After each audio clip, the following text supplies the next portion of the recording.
Hi, Diane. Thank you so much for inviting me into your kitchen. This is awesome. Thrilled that you're here.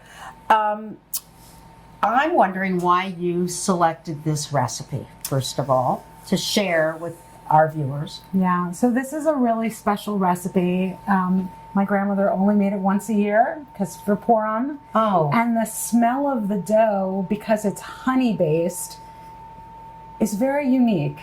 It doesn't smell like a normal cookie, and it brings back really wonderful memories. She didn't bake much, but when she made these, everyone was super happy. Taste memories. Taste memories. Really important in your life.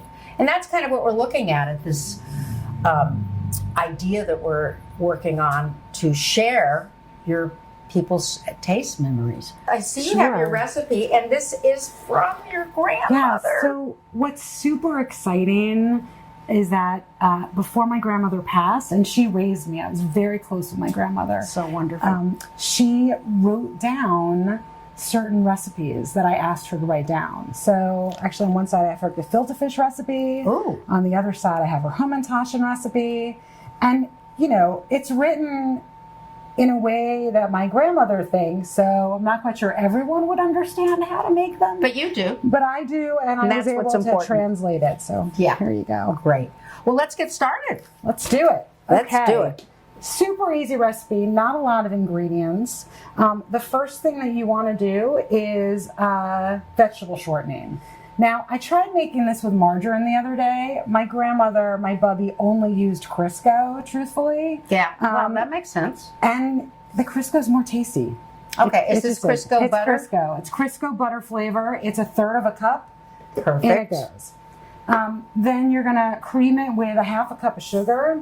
Okay. And 1/4 cup of honey. Now, the honey that I use is organic raw honey. I want a honey that has a really strong flavor because I want that smell to come through. Is it like orange honey or lavender honey, or it's just honey?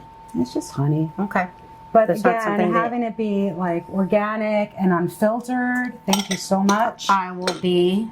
You're going to help me? Your assistant. All right. And we're going to cream this together.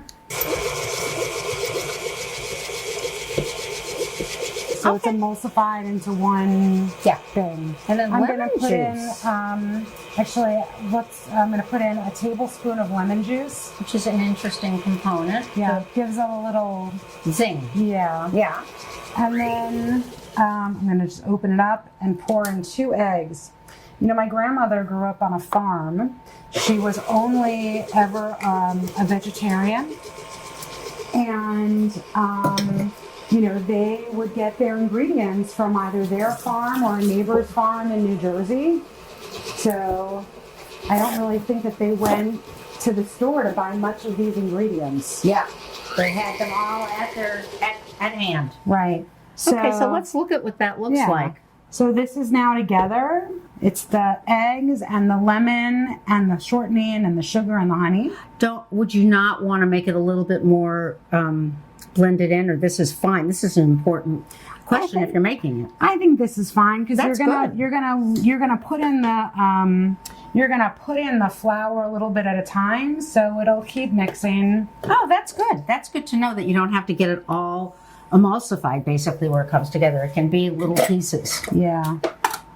What do we need? I meant to take this out so I could scoop in some flour at a time. Oh, good. So this is just all-purpose flour. It's all-purpose flour, 2.5 cups. I have to be honest with you, I didn't even sift it. Okay. Just gives it a little bit more air. That's, you know. 2.5 cups of all-purpose flour. And we start with the lowest speed. Yes. With 2.5 teaspoons of baking powder and 1/4 teaspoon of salt. Of kosher salt. Kosher salt. Kosher salt. Yeah, see, look how that came together. This is interesting. So it now looks like whipped. Yeah. So, you know, that's perfect. Great. Yeah. Okay. So we're just going to keep popping in the flour mixture. Ooh, I can't wait. These cookies are actually really light. So you're really doing about 3 times. And the dough may seem a little dry, but we're gonna wrap it up in plastic wrap right now, and then we're gonna let it sit and combine more and chill in the fridge. This dough needs to sit in the fridge for at least 30 minutes. I think it's important to note for people that are watching this what it looks like. It's just come together.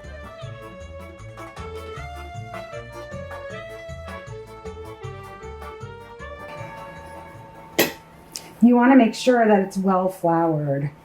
Because remember, there's honey in here, so it's a little sticky. It's about 1/8 of an inch.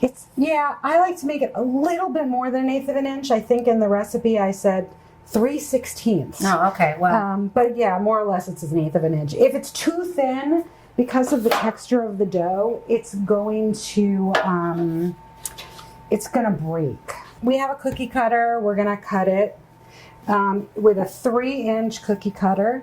Now, my grandmother didn't have cookie cutters. She used a glass. So honestly, that's a classic. Whatever size the glass was the size of the cookie. So this is a modern adaptation with this little item.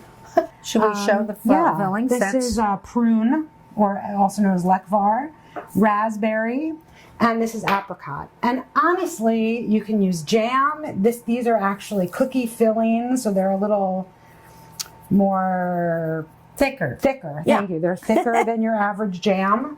And then using this, because this will make them all look super uniform.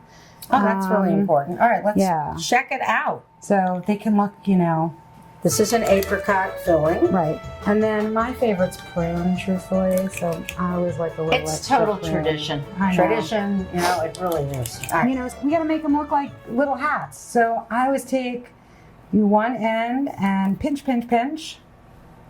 And then I take the other 2 ends and pinch, pinch, pinch. One end and pinch, pinch, pinch. And then I take the other 2 ends and pinch, pinch, pinch. So this is also an interesting part of the recipe. It is a 300-degree oven, which is very low. How long do they cook?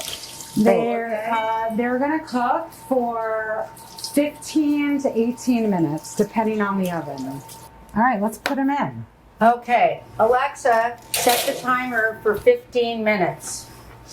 So Diane, while we're waiting for the cookies to bake, do you want to share a little bit with me about why you want to do this? How did you come up with this idea? I came up with this idea because since I'm writing about food all the time and looking at the trends and thinking about what's the next thing, I kept thinking, why is it so bad to go to the past? And where, yes, I've got a million cookbooks that will tell me how to cook a brisket, but what if I could find people who could share a taste memory, the history of why they love this recipe, why it works, what the connection is from their past, and the taste memory, as I mentioned. Taste memory is a big deal. I love also the idea of doing this video and having it be more personal, right? It's not just written in a book. You're not just reading it. You're hearing it. You're living it. It's living history through food, which is beautiful. Oh my God, I just smelled it. Whoa. Yeah. All right, so we want to put these on the rack because we want them to cool completely. And remember that because they're basically filled with sugary jam, they're ridiculously hot inside. So you could put one in your mouth, but then you're going to regret it. A little light on the that one's a little bottom. light, but you can see like this one, nice and brown on the bottom. What do you think? Delicious. What I would suggest though is that if you have 2 racks, halfway through you should reverse them. Yeah, that would have made them even. Yeah, delicious. I'm glad you like them. The story behind that you used honey and sugar. I mean, you wonder, why did she do that? my guess of why she did that. Was to save money. It was- I'm always it was thinking money. it's a budget. Yeah, it was totally Honey cheaper? Honey was cheaper because, again, they were farmers. They went down the road, or maybe they had bees, I don't know. But somehow I think that they got honey for free and they had to pay for sugar. Also, the interesting thing, I think, from my grandmother's side was that, given who her parents were, they always had people, strangers, in and out of the house, like always. And growing up in my grandmother's house, there was literally always some stranger in the house that I didn't know. I mean, this story is why I wanted to do this series, this idea. Right. Because listen to what you're saying. How do you even relate to something like that in our life in modern LA know. right now? Do you know what I mean? Yeah. The people coming in and out, welcoming people. I mean, everybody's so scared to open their door now. Yeah. You know, it's That's just not how I grew up. It's like there's always one more seat at the table. Yeah, me too. There's Oh my always, God. you can always figure out how to feed someone. There's always a part of a couch for someone to sleep on. Mm-hmm. And, I'm instilling that in my child. Given COVID and the way life is, I'm not quite it's hard. sure. But we're in a tough time right now, for sure. But, I never, ever want to turn anyone away.